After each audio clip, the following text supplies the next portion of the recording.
होगा आरक्षण नहीं तो गठबंधन नहीं, गठबंधन नहीं तो वोट नहीं।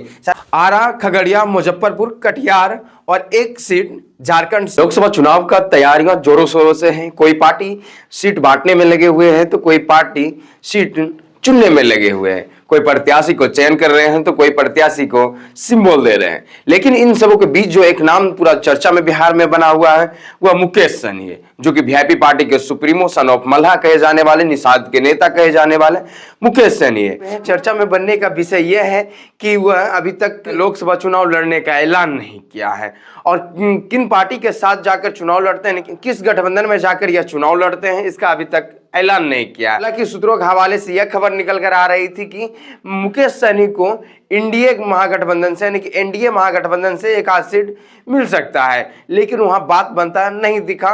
बात बनने का मुख्य कारण वहां यह था कि मुकेश सहनी को फर्स्ट एजेंडा जो है, मुकेश सहनी को चाहिए निषाद आरक्षण, और एनडीए ने इसे आरक्षण देने से साफ तौर पर मना कर दिया। वहां भले सीट का मामला शायद बनता हुआ दिख रहा था, लेकिन आरक्षण का मामला बिगड़ता हुआ दिख रहा था, जिसके मद्देनजर रखते हुए मुकेश सहनी ने एनडीए में जाने से शायद वह दरकिनार किया, मना किया और वहां से फिर वापस पटना लौट गया। पटना लौटते ही खूब चर्चा में रहा कि अब मुकेश सहनी क्या करने वाले हैं, क्या अपने पार्टी के उम्मीदवारों को खुद 40 लोकसभा सीटों पर उतारेंगे। सारा चर्चा यह गलियारों में दौड़ता रहा, लेकिन अब जो सामने निकल कर आ रहा वह इंडिया महागठबंधन से निकल कर आ रहा है। अब बताया जा रहा है कि मुकेश सहनी इंडिया महागठबंधन में जा सकता है और वहां से चुनाव लड़ सकता है, लेकिन चुनाव लड़ सकता है किस किस प्रायोरिटी पर लड़ सकता है, किस किस माइनॉरिटी पर लड़ सकता है मुकेश सहनी चुनाव, इसको थोड़ा जान लीजिए। सबसे पहले उन्होंने तो एक इंटरव्यू में साफ तौर पर कहा था कि हम जब एनडीए में उसका गठबंधन होने जा रहा था तब उस समय बोला था कि हम चिराग पासवान से कम नहीं है, अगर देखा जाए तो उनसे ज़्यादा वोट बैंक है मेरे पास। हालांकि आपको यह भी भूलना नहीं पड़ेगा कि निषादों का सारा वोट बैंक मुकेश सहनी पर निर्भर करता है कि किस कहाँ जाएंगे। इनका टोटल उपजाति को जोड़कर परसेंटेज निकाला जाए वोटों की संख्या के तो 10% समथिंग होता है। अगर मुकेश सहनी इनमें से 8 या 5% भी वोट लाने में कारगर हो गए तो आप समझिए कि कितना बड़ा इम्पैक्टफुल इस लोकसभा चुनाव में डालेंगे और बिहार के राजनीतिक में कितना बड़ा यह अहम रोल निभा सकते हैं मुकेश सहनी।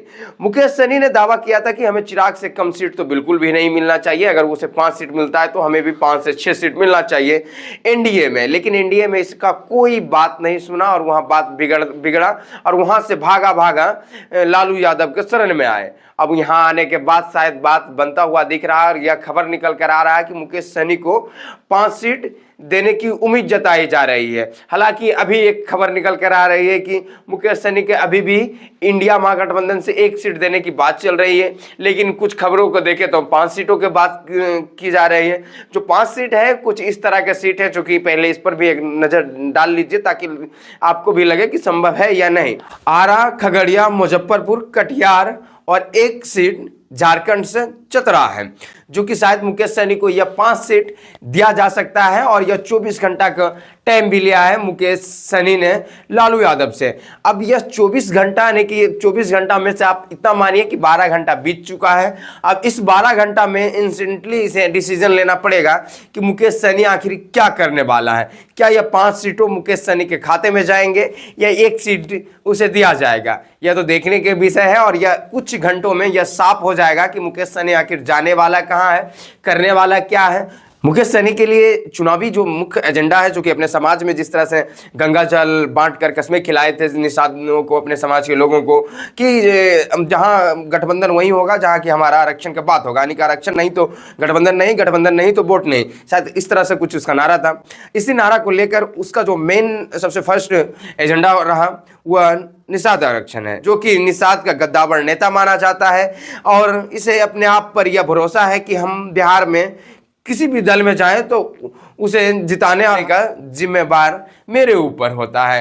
क्योंकि हर एक लोकसभा या विधानसभा का सीट देखा जाए तो निषादों का वोट बैंक जो है काफ़ी ज़्यादा मजबूत हर एक क्षेत्रों में है। आप जहां भी नाम ले वहाँ आपको पड़ जाएगा, नहीं तो आप इस पर रिसर्च कर सकते हैं कि निषाद का भी वोट बैंक कम नहीं है, क्योंकि 10% होना बहुत बड़ी बात होता है अपने आप में, टोटल निषादों का वोट बैंक। तो देखिए अब क्या होने वाला है, क्या मुकेश सहनी जो है क्या करने वाला है, क्या हुआ, इंडिया महागठबंधन से चुनाव लड़ेंगे या खुद अपने उम्मीदवारों को मैदान में उतारेंगे। अपने लड़ाकों से हालांकि बात कर रहे हैं कि क्या करना चाहिए, क्या 5 सीट पर चुनाव लड़ना चाहिए या उसे 1 सीट दी जा रही है उस पर चुनाव लड़ना चाहिए। अब देखने के विषय है कि मुकेश सहनी करते क्या है। अब बाकी मैं बता दूं कि इंडिया महागठबंधन में जो सीटों का घमासान चल रहा है, अभी तक कांग्रेस को नई डिसीजंस नहीं दिया गया है, नहीं आरजेडी ले पा रहे हैं इंस्टेंटली डिसीजंस क्या करना है, नहीं लेफ्ट की पार्टियां भी नहीं कर पा रही कि आखिर करना क्या है। और बहुत ज़्यादा लेट भी हो चला है, क्योंकि प्रथम चरण यानी कि जो पहली चरण में चुनाव होने वाले हैं कुछ सीटों पर, उनका नामांकन भी जारी हो चुका है और शुरू भी बुधवार से ही चालू हो चुका है। तो अब ऐसे में अगर यह सब पार्टियां देखिए इंडिया महागठबंधन बिहार में लेट करती है, देरी करती है, तो इसका जो उल्टी गिनती का जो कांटा है वह तेजी से घूमने लगेगा। हालांकि अभी 16 है, लेकिन आज से वह रफ्तार पकड़ना प्रारंभ कर देंगे। अब देखने के विषय है कि क्या करते हैं, क्या लालू यादव जल्दी से डिसीजन लेकर सीट के साथ साथ उम्मीदवारों का भी लिस्ट जारी कर देते हैं, वह तो देखने की बात है। और शायद आज कयास लगाया जा रहा है कि आज यह सब साफ हो सकता है। बाकी हम तमाम खबरों के साथ देखते रहिए हमारे साथ, मैं आपके साथ अनिमेश नित्यानंद। मिलते हैं किसी न्यू वीडियो में, तब तक के लिए जय हिंद, जय भारत, धन्यवाद।